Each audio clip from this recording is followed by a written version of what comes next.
Welcome to Life, Liberty, and Levin. It's an honor to see you, Mr. Prime Minister. Is that it? Life, Liberty, and Levin? That's it. I'm glad to be here. Emphasis on the Levin. I got it. Well, you know, I've noticed you've been here several days. Your relationship with the President of the United States seemed to be very unique, very personal. Is it unique and personal, and how did it get that way? It is. And it began that way. That's the way it began. Can't explain it. You know, it's just like that. Do you have shared values and beliefs and that sort of thing? Yeah, I think so, but there's also a certain chemistry. I mean, the president likes to cut through Noise. I don't want to call it noise. There are two initials in English, you know. He just cuts right through it. And it's refreshing when we talk about serious things. He gets right to the point, and I appreciate that.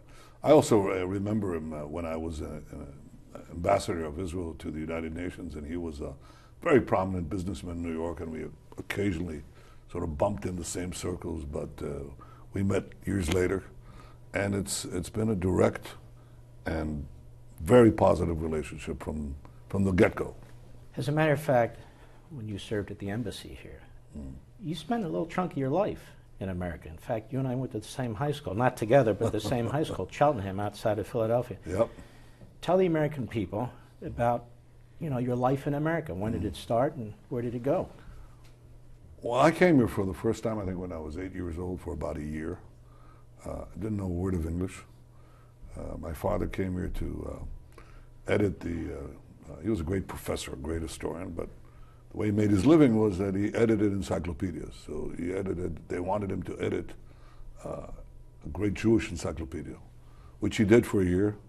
And then he said, it's not good enough, I don't want my name on it. But during that year, we lived in Manhattan, and I came here,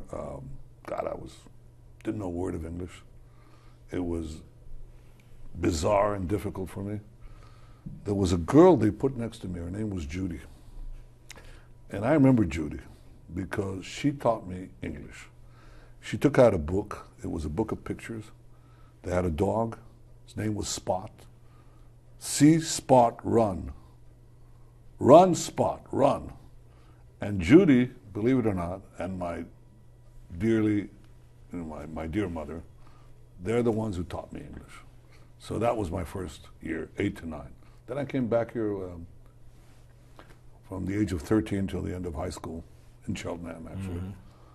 And that's it. Then I went back to the Army and came back to study at MIT. You studied at MIT. You studied, what did you study? First I studied architecture, then I went to the business school and got basically an MBA.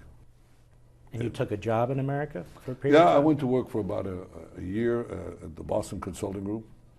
Is that where you met Romney? Yeah, he was ahead of me. He was a star manager, actually. You know the horrible thing about Mitt? He looks exactly the same.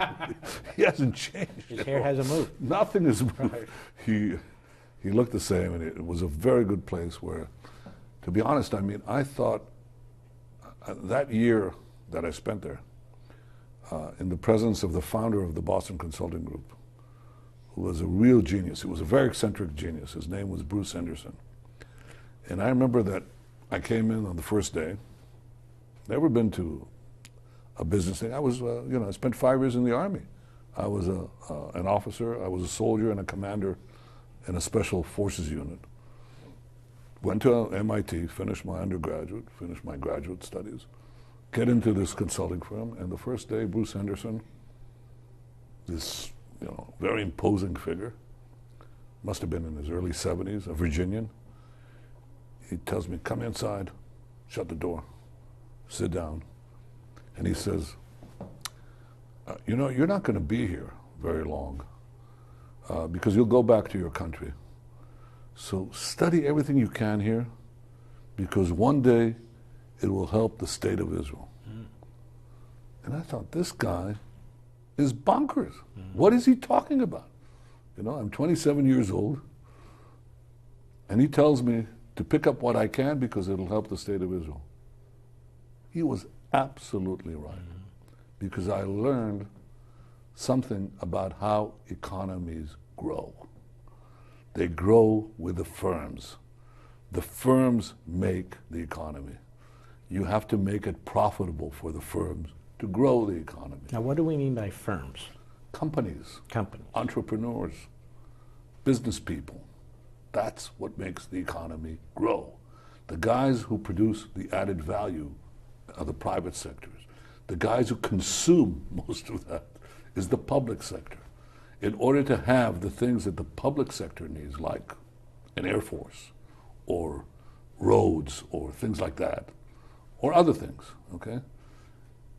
You need to have a robust private sector. I learned that more than anywhere else at the Boston Consulting Group. And part of your career in the Israeli government has been on the financial side. Yeah. When my family and I came to Israel, the 50th anniversary of the liberation of Jerusalem and the unification of Jerusalem, I saw all these cranes, I saw this building going on, I saw these skyscrapers with names of American technological companies on them and so forth. Have you applied those policies as Prime Minister and so forth in Israel? With a vengeance, I'd say.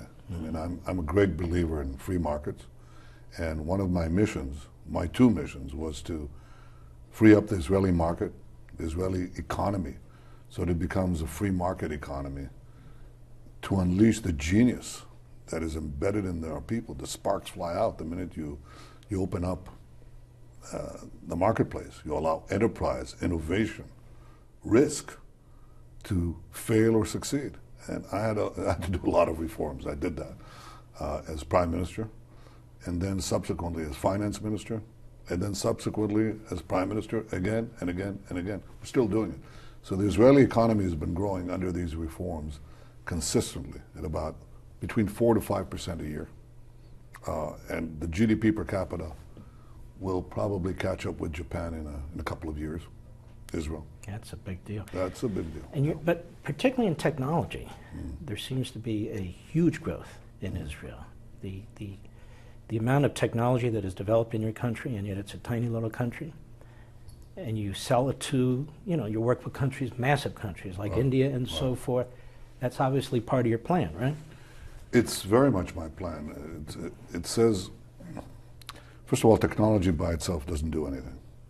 You want a country that had great scientists, great mathematicians, great physicists, great metallurgists. It's the Soviet Union. Didn't do anything. But if you took one of these guys, smuggled him out, put him in Palo Alto, within 2 weeks he was producing a lot of added value. He was producing wealth. So technology without free markets doesn't go anywhere. Israel had technology, but it didn't have free markets.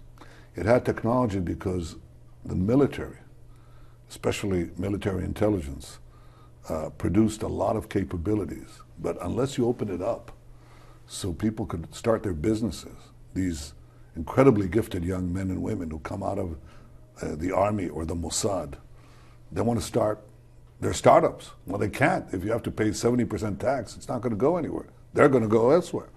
So one of the things that I did the minute I became Prime Minister and then Finance Minister was to enact an enormous number of reforms, like several dozen reforms, that opened up the economy, reduced the tax rates, reduced spending, and cut the bureaucracy. It was a big challenge.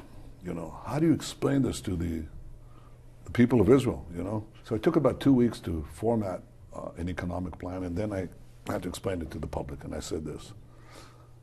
I described my first day in basic training in the paratroops, and the commander lines us up in a big field, the whole company, and he says, we're going to do a special race. You, he points at me, Netanyahu, you pick up the guy next to you, put him on your shoulders. And the next guy, you put the guy next to you on your shoulders, and so on. And I got a fairly big guy on my shoulders, about my size, and I could barely take 2 steps forward when he blew the whistle. The guy next to me was the smallest guy in the company, and he got the biggest guy on his shoulders. He just collapsed on the spot. And the third guy was a big guy, and he had a relatively small guy on his shoulders. He took off like a rocket and won the race.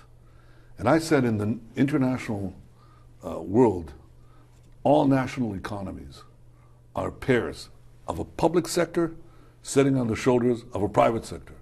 And in our case, the private sector was collapsing under a public sector that got too fat. Mm-hmm. So we have to put the fat man on a diet, and we have to give a lot of oxygen to the thin man below. That's called tax relief. Mm-hmm. And we have to cut all the barriers to the competition, all the regulations that prevent that guy from running forward. This became known as the fat man, thin man. Taxi cab drivers could recite. They still could recite it. And that's true. That's essentially what we ended up doing. What I ended up doing was to trim the public sector, help the private sector, and remove the barriers to competition, which I still have to do. I fight regulation with machetes all the time. In addition to the economy, I watch these votes in the UN. Mm-hmm. I see the president of Guatemala. Mm-hmm. I see the leader of India. And what I notice observing Israel over the last several decades is you obviously have a big push going on where you want to take Israel's case all over the world, including in our hemisphere in America, mm-hmm. in Asia, India, and so forth. Has that borne fruit? It appears to at the UN and some other places. Well, it's certainly borne fruit in international relations because having reformed the Israeli economy, we got the prowess of technological advance because technology with free market definitely works, and with the, this amalgamation of big data, artificial intelligence, and connectivity, Israel is creating industries out of thin air, literally out of thin air. We have a car industry that's autonomous vehicles, world leader, literally driving the world economy. Cyber, we're a tiny fraction of 1%, and we get 20% of the world investment in private cybersecurity. Huge. On the other side, we have security. We have superb intelligence. We've foiled dozens of terrorist attacks of ISIS, major terrorist attacks, including the downing of an airliner. You can imagine what that would do. And for all countries, you share that information. We not only do it for us, we share it with dozens of countries. We've prevented dozens of terrorist attacks, major terrorist attacks.